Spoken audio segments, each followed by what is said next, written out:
do things that the consumer did not intend to do.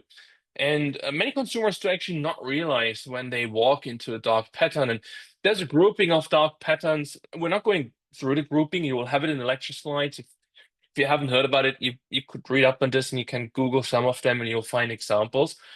Um, and there's also a website that ranks sort of like the wall of shame and dark patterns. Again, if you Google, you'll find it. We look at some dark patterns and how they have worked in sort of like layman's terms by tricking the user to do something. And the first one we start with is from our most beloved company, a company we all love and trust because many of us have it on the laptop and desktop or whatever device we use, Microsoft. And when Microsoft did the went through the update cycle for Windows 10, well, it didn't hit me because I'm a Mac user, so I'm for the last whatever 15 years. But it was interesting to see a lot of people starting to complain that they didn't want to update, but all of a sudden they did update. And the way Microsoft did it was actually in a few terms. But if you look at this screen, you had a few options, right? The pop-up came and said, "Here's an update on an update for the PC, moving to Windows 10. Um, you have now the option to upgrade now or click OK, which means you also upgrade now." That is a dark pattern, right? Why? Because the OK button would be let's do it, and next to it was usually cancel, correct? And usually there's like an underlay, there's a button design that we react to. We have colors. The blue one would be continue, the gray one would be abort, and so far and so forth. Microsoft also happened to put an OK behind the X. So if you close the pop-up, it also started installing. So literally, there's nothing you could do. Once the pop-up came, it just installed. And this is what we would call a pretty dark pattern because it's hard even to talk yourself out of it. Microsoft came in and, by the way, said, they had a statement they released from top of the organization. They made mistakes and so far and so forth. They knew that the market would forget again, but it was important to react. So this is an example of a dark pattern, which I would say innovatively is an example of where if you assume this is part of marketing's control, where we have gone a bit south. Yeah? Here's another example. I I would say this is marketing's control because when we talk about the web, we talk about owned media, and owned media usually falls into the realm of marketing, or it should be. Here's a flight booking site, and so you have the option enhance your experience. You can select first class or comfort, which is $169 or 49 for comfort, and then you can have buttons here on the bottom, right? And the red one, usually in the Western world, is something cancel, abort, stop. Stop signs are red. And the other one above, you know what I mean? But what did they do with the red one? The red one is almost like when you see it, you have the 169, you want to cancel, you're like, oh no, and you go for red. This is almost automatically what happened. You can do this in tests. Users would actually run towards the red. And that would then mean they go, they continue the journey and they're kind of like locked in the 169 upgrade. This is, again, a pretty good example of a dark pattern. And we find a lot of dark patterns when we look at cancellations. And I think this is a sign that something goes wrong in the organization and that customer centricity is not necessarily lived in an organization if they apply dark patterns to an extent that they try to lock consumers in a cancellation scheme. And I've experienced one myself, by the way. It was like an online health service that I signed up the last year, and I thought I'd cancel it. But then I saw all of a sudden on my Visa card there was a continuous bill, and I was like, cancel it. That's strange. But I kind of like fell into something of this sort. So are you sure you want to cancel your membership? You'll no longer be able to use our services if you do. And then you have cancel and continue. Well, guess what I pressed? Cancel.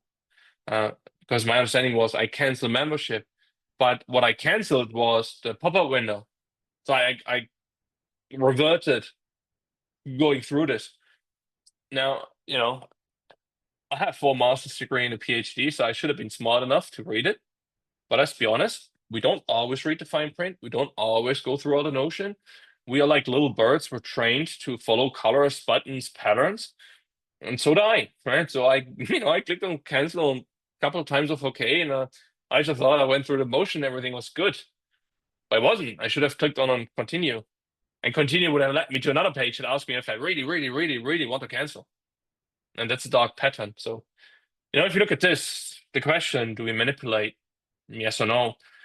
In that sense, I would say clearly yes. It's not even a question what we do here, right? This is clearly unethical in every aspect, and should get us to question how good we are as a brand if we need to do this to trick the consumer in staying.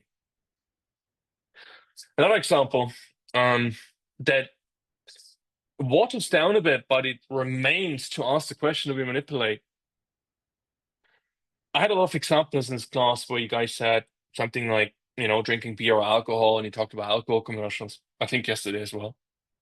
So here we have um, the alcohol section in the supermarket. I don't drink beer, so I can't really relate, but I relate to the notion that's happening. So we walk to the supermarket section, right?